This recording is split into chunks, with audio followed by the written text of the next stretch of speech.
Hoje nós iniciamos uma nova série. O mês de maio costuma ser um mês que a gente dedica para temas ligados à família. E nosso desejo é que a gente pare para considerar o que a palavra de Deus tem a dizer sobre a família. A família incrível. Eu acho que você associou, né? Não sei quem já viu esse desenho, esse filme. Eu já vi algumas vezes. É muito engraçado, é muito divertido, e na realidade é uma paródia da família moderna, ou pós-moderna, como quiser. E a gente então queria explorar algumas das características de cada um dos personagens dessa família, para poder pensar um pouco junto o que a Bíblia tem para nós hoje a respeito desse tema tão importante e tão atual. E hoje nós vamos falar sobre a força. A força, especificamente, vamos pensar na Sagrada Família. José, Maria, Jesus e os demais irmãos. O núcleo familiar de José e Maria. E eu vou começar dizendo que as duas famílias talvez das mais complicadas que já existiram na Terra foi a primeira família, no Éden, Adão e Eva, e seus filhos Caim e Abel, e também a família de José e Maria. Eu explico. Espero explicar e espero que você chegue a essa conclusão comigo. Rapidamente, voltando para a primeira família, perfeita, num ambiente perfeito. Não havia nada defeituoso na criação. Deus tinha um contato direto, pessoal, olho no olho, presença com os seus dois filhos, né? Nós sabemos que Adão e Eva podem ser chamados de filhos de Deus, porque isso aparece, inclusive, na genealogia, Adão, filho de Deus. Então, num certo sentido, a primeira família, o primeiro pai, aliás, é o grande pai, né? De quem toma o nome toda a família da terra, o apóstolo Paulo usou essa expressão, o grande pai, o maior de todos os pais, é Deus. Ele que gera a vida e gerou a vida de Adão e de Eva, tirada da vida de Adão. E essa primeira família já foi, vamos dizer, entre aspas, um fracasso. Porque os dois filhos já começaram a praticar algo que hoje nós vimos disseminado por toda a terra. Violência, crime, morte. Um irmão foi assassinado pelo outro. E, na realidade, levou algum tempo para, lá na frente, um outro descendente de Adão e Eva, que eles tiveram outros filhos, aí a Bíblia fala que naquele momento passou a se invocar o nome do Senhor. Mas levou um tempo. Eles foram expulsos do jardim do Éden, chamado paraíso, e tiveram consequências muito graves. A segunda família que eu queria que a gente considerasse é a família de Jesus. E é interessante porque a Bíblia fala que Jesus é o último Adão, ou o segundo homem. Em Jesus se encerra o ciclo de uma raça de pecadores condenados e inicia-se um ciclo, uma nova raça de homens e mulheres salvos. Aliás, nós vimos isso quando estudamos Efésios. É uma nova família, uma nova raça, ou como Paulo escreve à igreja de Éfeso, um novo homem, ou melhor, uma nova humanidade em Cristo. É isso que Deus está fazendo hoje. Ele está tomando a velha humanidade, transformando a velha na nova humanidade em Cristo Jesus. Mas a família de Jesus foi tudo menos perfeita. E eu gostaria que vocês acompanhassem a leitura do capítulo 3 do Evangelho de Marcos, versículos 20 e 21, e depois nós vamos pular para os versículos 31 a 33. E se você tiver a sua Bíblia, acompanhe na sua versão, aqui é a nova versão internacional, e fique à vontade também para acompanhar na sua. Deixe-me dar um pouquinho o contexto aqui. Isso é mais ou menos no início do ministério de Jesus na Galileia, não é bem no comecinho, mas não chegou na metade. Primeiro ano de ministério, e ele está começando o ministério na Galileia, no norte, e ele começa a ficar famoso. milagres, curas, ensino. A multidão já está alvoroçada, pessoas estão falando sobre ele em toda parte. E nesse contexto, então, Jesus entra numa casa e novamente se reuniu uma grande multidão, de modo que ele e os seus discípulos não conseguiam nem comer. Nem comer. Quando seus familiares ouviram falar disso, saíram para trazê-lo à força, pois diziam, está fora de si. Bom, aí o texto fala sobre uma controvérsia, uma discussão entre Jesus e os fariseus. Eles dizem que ele está curando, expulsando demônios pelo poder de Beelzebu, que é o diabo. E Jesus faz aquela afirmação famosa de que todo pecado pode ser perdoado, mas não o pecado contra o Espírito Santo. Esse não pode ser perdoado, porque quando você atribui a Deus, a obra de Deus, a fonte dessa obra sendo o diabo, então não tem mais o que fazer. Porque você está simplesmente rejeitando totalmente aquilo que Deus é, aquilo que Ele está fazendo. E se você rejeita a graça, a obra, a manifestação de Deus e diz que é o diabo que está agindo, então aí acabou, fim da linha. Era isso que Jesus estava dizendo. Mas aí, naquele momento, continua o texto, versículo 31, chegaram a mãe e os irmãos de Jesus. E ficando do lado de fora, mandaram alguém chamá-lo. Havia muita gente assentada ao seu redor e lhe disseram, tua mãe e teus irmãos estão lá fora e te procuram. Quem é minha mãe? E quem são os meus irmãos? Perguntou ele.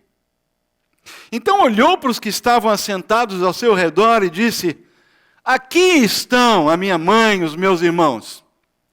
Quem faz a vontade de Deus, este é meu irmão, minha mãe, meu irmão e minha irmã. A família existe pela vontade de Deus e para a vontade de Deus. Nós vimos em Gênesis capítulo 1 e 2 que Deus criou o homem à sua imagem e semelhança, homem e mulher os criou, à sua imagem os criou. E disse Deus a eles, antes do mal ter entrado na humanidade, cresçam, reproduzam-se, povoem a terra. Naturalmente, o plano de Deus é que essa multiplicação da raça que ele acabara de criar seria uma multiplicação da imagem perfeita de Deus, sem nenhum traço de mal, de maldade. Foram criados perfeitos. O capítulo 2 até revela a maneira pitoresca, ou especial, como Deus criou homem e mulher. O homem ele formou do pó da terra, do barro, soprou nas suas narinas o fôlego de vida e o homem passou a ser alma vivente. E a mulher ele tirou uma costela do lado do homem e daquela parte do corpo do homem formou a mulher. E deu a mulher ao homem para que os dois juntos refletissem a sua imagem. E o resumo disso, ele diz, não é bom que o homem fique só, farei para ele uma companheira perfeita, estou colocando em linguagem de hoje. O homem deixará, portanto, seu pai e sua mãe, ele, num determinado momento, ele sai de casa e ele constitui uma nova unidade familiar quando ele se une à sua mulher, Gênesis 2:24, e os dois serão uma só carne, ou seja, vão reproduzir novamente aquilo que aconteceu com os seus pais. E essa história da humanidade. Aí o mal entra na humanidade. E tudo fica muito mais difícil. Várias rupturas. Primeiro em relação a Deus, porque a desobediência de Adão e Eva, quando quebram o mandamento de Deus de não comer do fruto da árvore do conhecimento do bem e do mal, essa desobediência, para a única proibição, o único não de Deus na criação, é exatamente aí que eles quebram. Essa desobediência, e eles fogem, ficam com medo de Deus, se escondem, há uma ruptura em relação a Deus, há uma quebra também interior, porque eles sentem culpa. Eles perdem aquela satisfação, aquela liberdade que tinham de ficar no jardim. E Deus vinha toda tarde, a Bíblia diz, andar no jardim, conversar com eles. Eles perdem essa liberdade, perdem essa satisfação, perdem essa adequação ao meio ambiente, a tudo normal. Eles faziam parte, agora não fazem mais. Agora eles estão desencaixados, alguma coisa não vai bem dentro deles.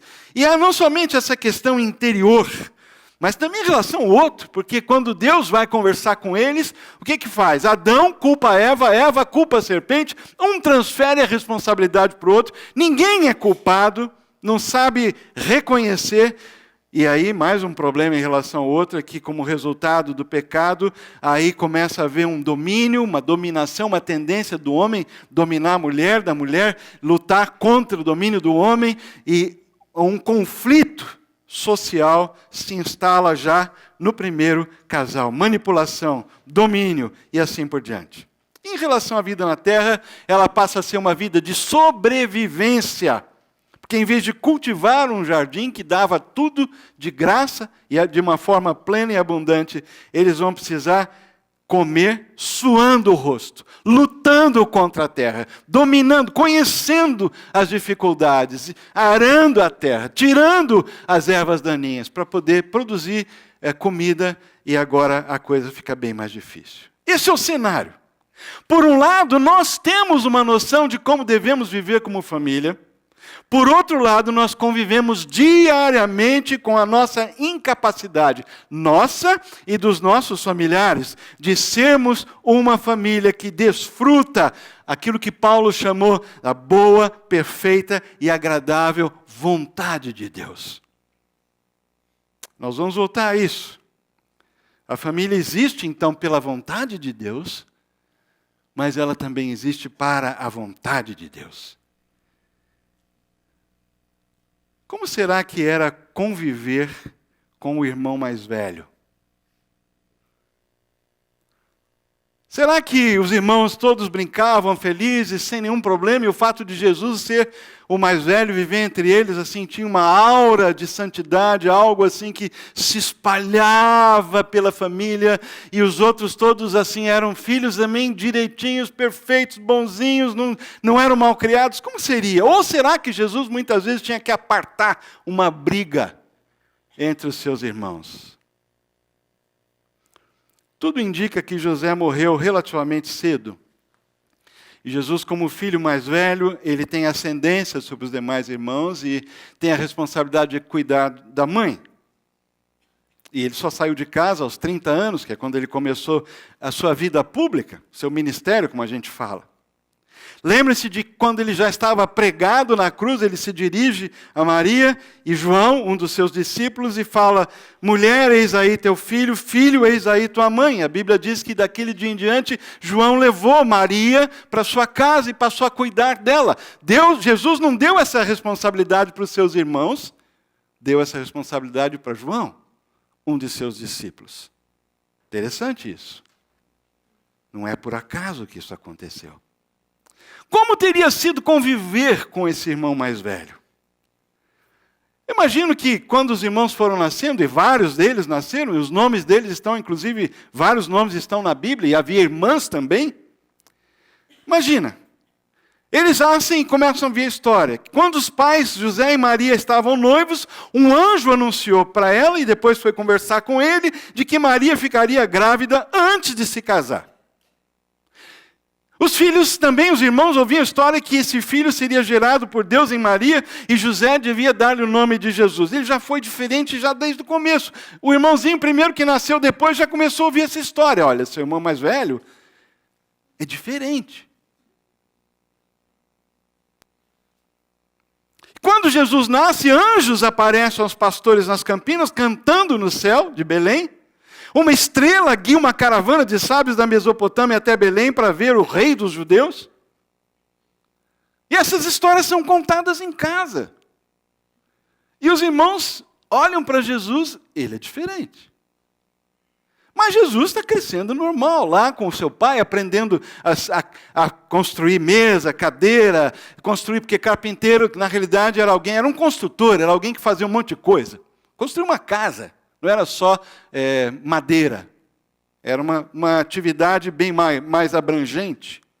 E Jesus, aprendendo isso com seu pai, como filho mais velho, ajudando o pai, os irmãozinhos também vindo na mesma profissão, olhando para o irmão mais velho também como alguém que começou a ensiná-los nesse contexto, mas ele era diferente. A sua primeira ida ao templo, já 2 velhinhos, Simeão e Ana, começam a profetizar. Agora eu posso morrer em paz. Ele vai ser grande, uma espada atravessará o seu coração, fala para Maria. É uma linguagem profética, cifrada, muito exaltando a Deus e tudo. Essas histórias são contadas para os irmãos menores. Ele é diferente. E a obediência de Jesus aos pais? Perfeita. Ele nunca desobedecia, não fazia birra, fazia tudo que os pais mandam. Você já conviveu com alguém certinho? Que faz tudo certinho, pelo menos, né? Você acha?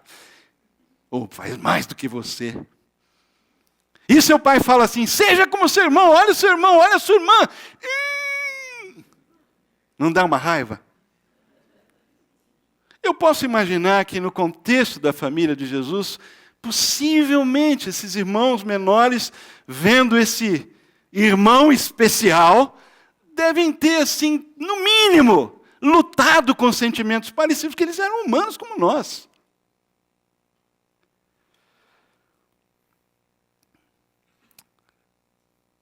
A julgar pelo episódio da permanência, quando ele fica em Jerusalém aos 12 anos, quando os pais subiam para a festa todo ano, e aos 12 anos ele fica em Jerusalém, eles viajam um dia na direção, voltando para casa, e aí percebem, porque eles viajavam, famílias, amigos, todo mundo, era aquele grupo de pessoas viajando junto, então o menino já tinha 12 anos, não era um bebezinho, e aí eles percebem que ele não está junto. E aí? Eles voltam, então, um dia, mais um dia para voltar, talvez menos, porque eles foram correndo, voltaram para Jerusalém, vamos dizer, meio-dia. Né? Chegaram e levaram 3 dias para encontrar Jesus. Pelo menos 4 dias e meio a 5 dias para encontrar de novo Jesus. E eles ficam surpresos. A Bíblia fala perplexos. Por quê? Porque ele estava conversando teologia com os PhDs da época. No templo. E certamente eles deram comida para ele, porque ele ficou lá esse tempo todo, ele foi alimentado, né? E ele se tornou, assim, uma curiosidade. Ou seja, Jesus já aos 12 anos tinha um conhecimento da palavra de Deus excepcional. O que você acha que os irmãos menores pensavam sobre isso? Como eles lidavam com isso? Aí, aos 30 anos, ele vai até o Rio Jordão, desce para o sul, e ele é batizado pelo seu primo João Batista, uma pomba desce sobre ele, o Espírito Santo na forma de pomba, e Deus fala do céu, esse é o meu filho amado, ouçam o que ele disser. Aí Jesus some uns 40 dias, vai para o deserto da Judéia, que não é bem o deserto do Saara, são montanhas áridas, pedregosas, e a Bíblia diz que ele estava ali no meio de animais selvagens, e os anjos o serviam. Mas depois de 40 dias, Satanás pessoalmente vem e tenta Jesus, tirá-lo do caminho, afastá-lo da sua missão, e ele resiste. Aí ele volta, sai, começa seu ministério e vai a uma festa de casamento. A mãe dele está lá na cidade de Caná, na casa de amigos de família, talvez parentes, uma vila próxima à sua, que era Nazaré, e ele realiza o seu primeiro milagre público, transforma água em vinho, e não qualquer vinho, um vinho muito bom. E ele começa a ensinar a palavra de Deus ao povo, curar, pregar, numa escala impressionante, todo mundo vem, faz fila e ele cura todo mundo, atende todo mundo, trabalha de dia, ora de madrugada, fica sem comer, acende o alerta para a família. Ele está fora de si. Está muito rápido. Está ficando famoso muito rápido. Precisamos segurar esse cara. Ele é diferente. A gente já sabe disso, nós vivemos com ele a vida inteira, até agora. Mas agora ele saiu do ambiente protegido da família, ele está lá público, o negócio desse jeito ele não vai durar, não é sustentável. Ele está fora de si. A resposta de Jesus não tem intenção de desvalorizar a sua família biológica. O que ele diz? Como ele responde? Aqui estão minha mãe e meus irmãos. Quem faz a vontade de Deus, este é o meu irmão, mãe, irmã e mãe. Ele não está desvalorizando a família. Ele está afirmando que existe uma dimensão de família que é prioritária para Deus, que é a família da fé ou a família espiritual. Agora, a implicação para a nossa família, para as famílias, é a seguinte, e é muito clara. A família biológica existe para também ser família no sentido espiritual. E no caso da família de Jesus, quando ele começou a sua vida pública, essa ainda não era a realidade. Seus irmãos não criam. Seus irmãos não tinham vida espiritual. Eram família, mas não no sentido espiritual. Mas eu queria que a gente pulasse um pouco para o final do ministério, já em meados do seu ministério, mais para frente. Nós vamos pular bastante da vida de Jesus, e agora nós vamos chegar em João capítulo 7. Depois disso, Jesus percorreu a Galileia, mantendo-se deliberadamente longe da Judéia. Por quê? Porque ele estava sendo ameaçado de morte. Os judeus estavam procurando tirar a vida dele. Lá perto de Jerusalém, a coisa era mais quente. E havia uma razão dele não ficar lá. Não era a hora, como ele vai dizer. Mas ao aproximar-se a festa judaica das cabanas, ou dos tabernáculos, os irmãos de Jesus lhe disseram, os mesmos irmãos que tentaram agarrá-lo à força, porque ele estava fora de si. Passado algum tempo, Jesus continuou pregando, curando, visitando as vilas, salvando pessoas, falando com as pessoas. E agora, olha o que os irmãos falam. Eles já perceberam que não tem como parar Jesus. Jesus tem uma missão, ele tem um propósito, ninguém vai detê-lo. Tem um compromisso com o Pai. E aí eles dizem, você deve sair daqui e ir para a Judéia, para que os seus discípulos possam ver as obras que você faz. Talvez, o que eles queriam dizer em parte é aqueles discípulos que talvez tivessem, no capítulo anterior, João 6, se afastado dele. Quando ele disse aquela famosa mensagem que você tem que comer a minha carne e beber o meu sangue. E todo mundo falou assim, mas isso é muito difícil de ouvir, esse cara não dá. É um negócio muito complicado. E a maioria deles abandonou Jesus, menos os discípulos. Talvez foram esses que durante muito tempo o seguiram, mas estavam meio decepcionados e assim, pensando num balanço do seu compromisso de discípulo com Jesus. Quem sabe esses que estavam lá mais próximos de Jerusalém. Não sei. Ou talvez, porque era uma festa de peregrinação, muitos iam para lá também. O fato é que os irmãos disseram, escuta, ninguém que deseja ser reconhecido publicamente age em segredo. Cara, se você tem esse propósito, se essa é a tua missão, se esse é o teu projeto, vai em frente. Vamos lá. Mostre-se ao mundo, visto que você está fazendo essas coisas, mostre-se ao mundo. E o comentário, pois nem os seus irmãos criam nele. Era uma maneira de dizer assim, então continua. Vamos ver o que vai dar. Vamos ver o que vai dar. Essa luta entre o público e o secreto é uma coisa que está em todos nós. E a gente ouve isso. Exponha-se. Não basta ser bom, tem que mostrar que é bom. Você já ouviu essa frase? Não basta fazer, tem que mostrar que está fazendo. É assim que o mundo opera. Ele estava fazendo, ele estava mostrando, mas ele tinha um outro parâmetro. E antes da gente pensar nisso, só um pensamento, não conviver com a família de Jesus não é o bastante. Seus irmãos tiveram 30 anos e já no ministério acompanhando o que estava acontecendo, mas não foi o suficiente. Não foi o suficiente para transformá-lo.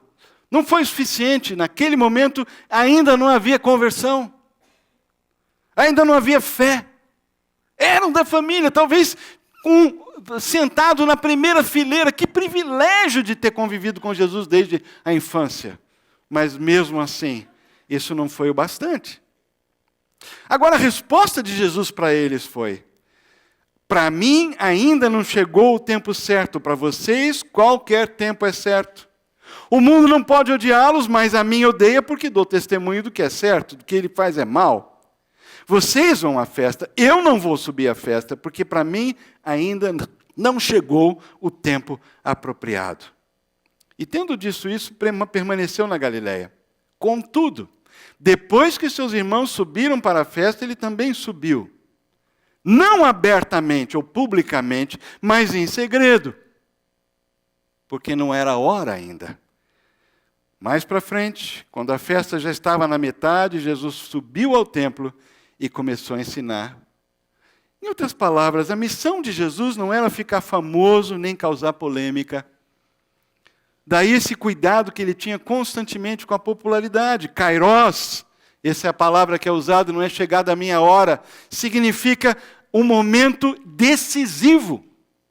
Aquele momento que a coisa deve ser feita.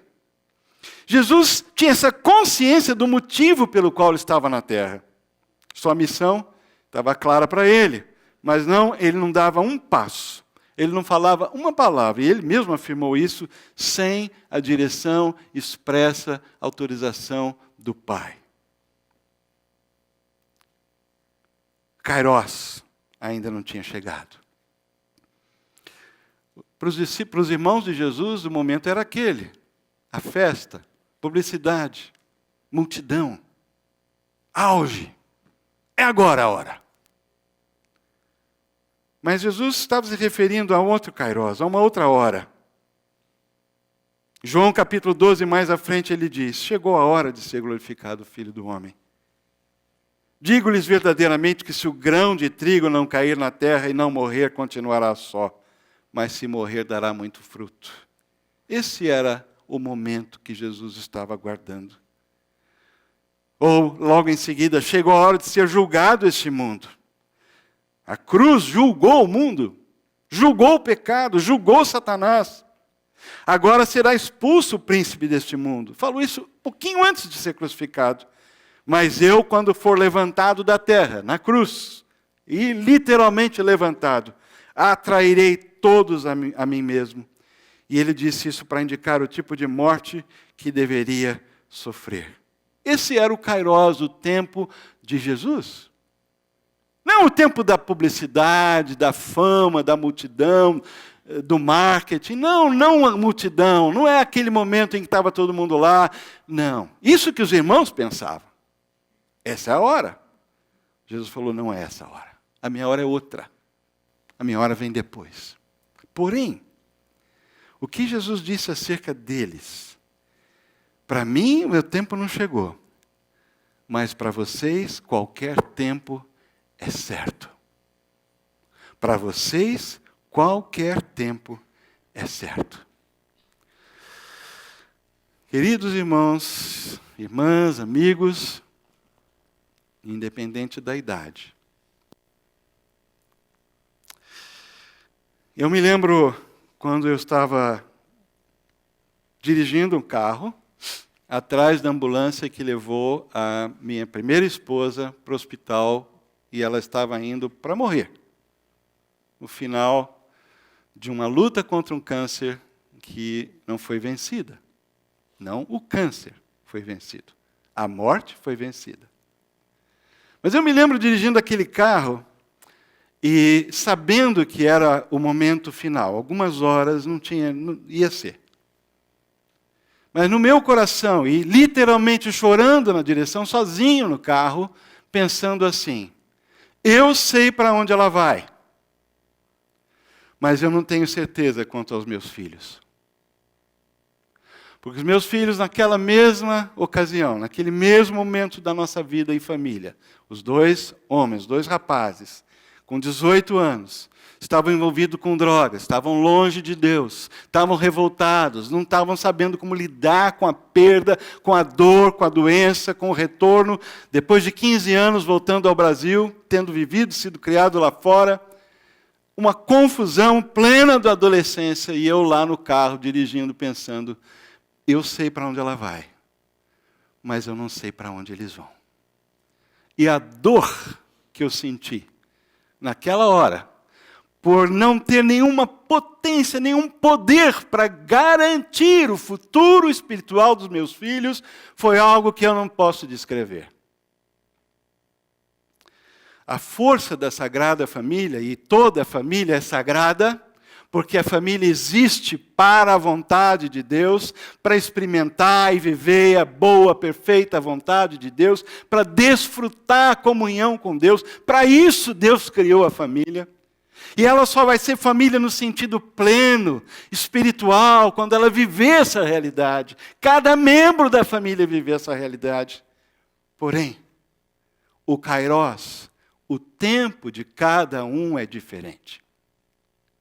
Nesse mês nós vamos estudar vários temas ligados à família. Mas eu queria hoje dizer para vocês que a força da família que busca de Deus essa direção para ser mais do que uma família biológica, ela se encontra sim na intercessão dos pais. Porque José e Maria, com certeza, sendo tementes a Deus, levando Deus e a sua palavra a sério, levavam os seus filhos, inclusive Jesus, mas os outros irmãos também, para a sinagoga, para o templo, para as festas. Eles ensinavam e viviam os valores do céu aqui na terra, no seu lar. Não eram perfeitos, mas eles davam exemplo. O exemplo dos familiares, além da oração, que já andam com Jesus. Eu não sei como é a sua família. Talvez haja membros da sua família que já são salvos, no sentido de que já têm um relacionamento vivo com Deus. Outros não. Deus usa isso. Esse exemplo é fundamental. Ele está lá. É o sal que salga, é a luz que brilha. Mas além da intercessão e do exemplo, existe um elemento que é fundamental, que é a graça de Deus. A graça que opera, a graça que é melhor do que a vida, a graça que sustenta os pais na hora do choro, do desespero, da desistência. E quando você para de orar pelo seu filho, porque tem horas que eu tenho certeza, já conversei com pais e mães, eu não oro mais pelo meu filho, já perdi a esperança. Mas nessa hora a graça de Deus vem e fala, ora, não desiste, dobra o joelho, Deus é maior. Sem graça, meus irmãos, a família jamais atingirá aquilo que Deus quer que ela seja. Mas tem o Kairos, tem o tempo certo. O que aconteceu com os irmãos de Jesus? Deixe-me ler. Jesus vai para o túmulo, ressuscita, ele tem um tempo na terra com os seus discípulos, se encontra, come com eles durante muitos dias. E aí ele é levado às alturas, no Monte das Oliveiras, e eles então, Atos capítulo 1, versículo 12, eles voltaram para Jerusalém, vindo do monte chamado das Oliveiras, que fica perto da cidade, cerca de 1 quilômetro. Quando chegaram, subiram ao aposento onde estavam hospedados e achavam-se presentes Pedro, João, Tiago, André, Filipe, Tomé, Bartolomeu e Mateus, Tiago, filho de Alfeu, Simão, Zelote e Judas, filho de Tiago, os discípulos. Todos eles se reuniam sempre em oração com as mulheres, inclusive Maria, a mãe de Jesus, e ouçam isso, e com os irmãos dele. Com os irmãos dele. Chegou o momento. Chegou a hora em que os irmãos, não sabemos quantos, se todos, se uma parte deles, mas os irmãos estavam lá, aguardando a promessa do Pai que aconteceu no dia de Pentecostes, 10 dias depois. Estavam lá.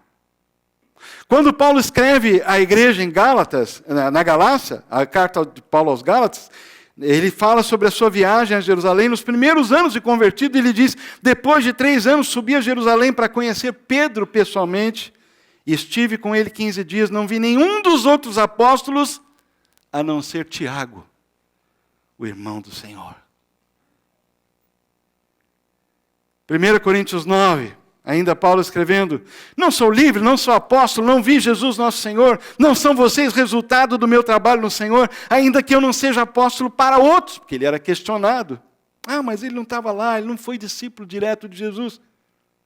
Certamente eu sou para vocês, pois vocês são o selo do meu apostolado, a vida de vocês, o resultado de que eu fui chamado para essa obra, são vocês. Olha aí, o meu trabalho são vocês, essa é a prova.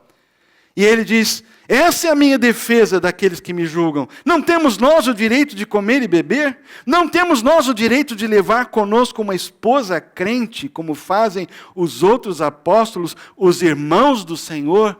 E Pedro, ou seja, eles são citados como parte da comunidade de fé nos primeiros anos da igreja, no primeiro século.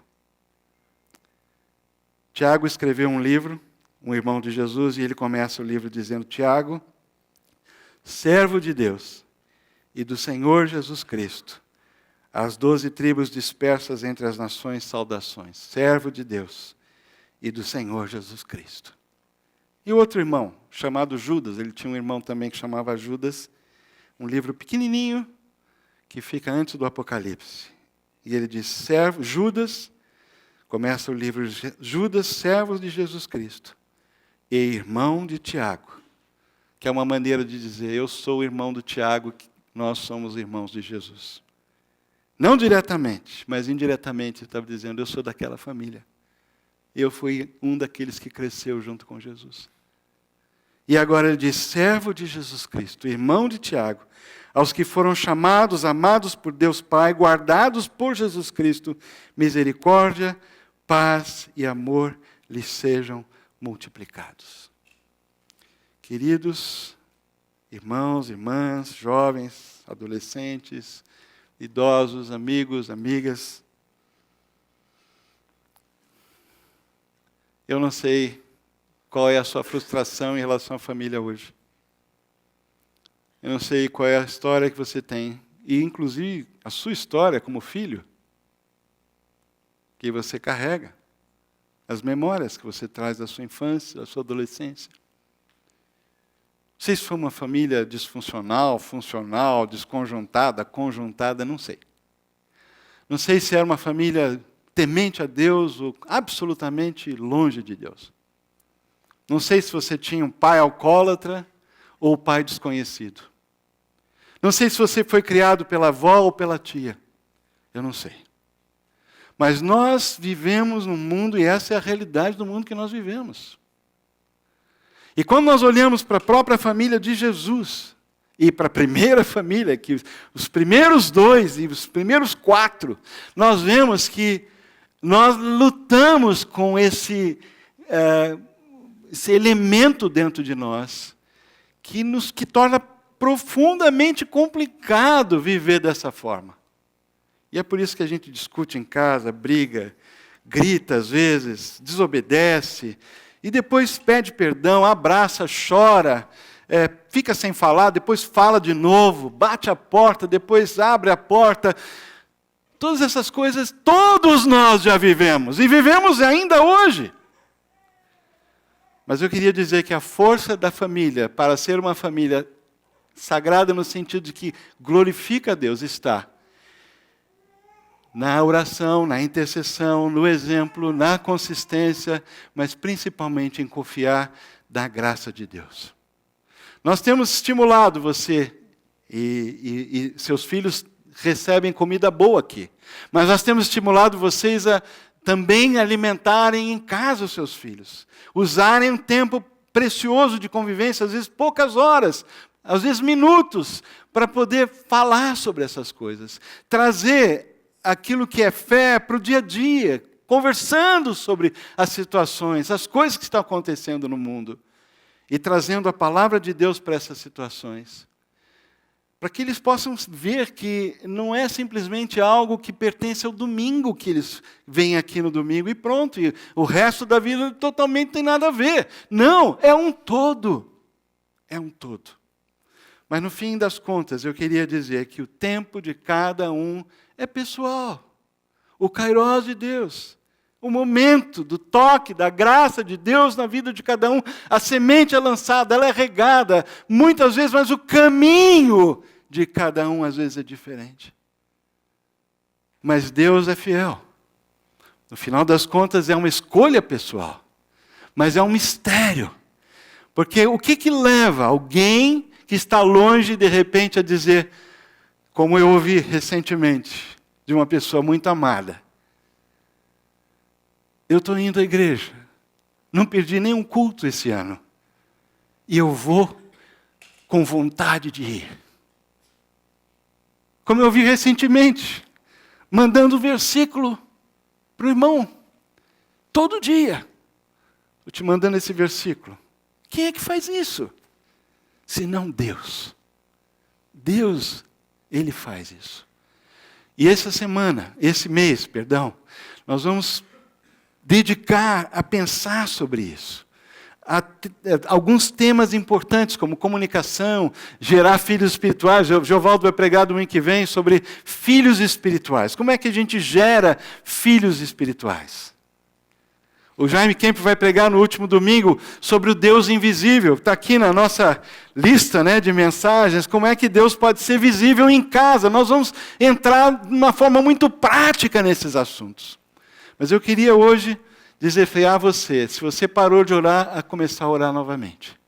Pela sua família, pelos seus filhos, pelo seu marido, pela sua esposa, pelo seu pai, pela sua mãe, comece novamente a orar.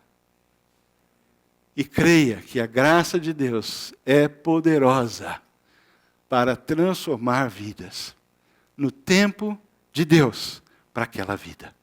Não desiste. Faça a sua parte. Ore. Ore.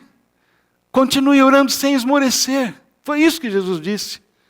Ore sem desistir de orar.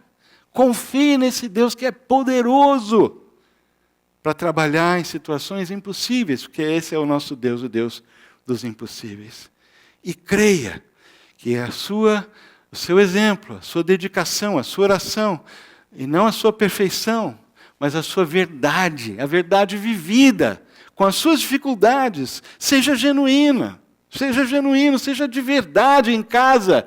Isso vai fazer uma diferença na vida da sua família, dos seus familiares e dos seus filhos. E no tempo certo, pela graça de Deus, você vai poder dizer como o apóstolo João escrevendo, não tenho maior alegria do que essa, do que aquela de ver que os meus filhos andam na verdade.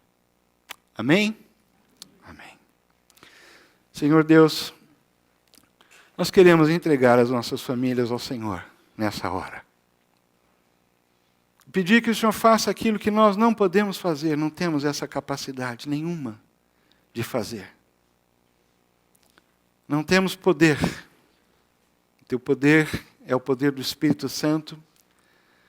É o poder da tua palavra que foi semeada e tem sido semeada na vida dos nossos filhos, assim como foi semeada na nossa vida. Pedimos que o Senhor nos ajude a perseverar, a orar sem esmorecer, a continuar colocando os nossos filhos no teu altar, entendendo que nós não somos donos deles, e nem podemos garantir o resultado do input, de tudo que nós colocamos, de todo o investimento que nós fazemos na vida deles. Não há garantia humana, mas nós temos, Senhor, uma promessa.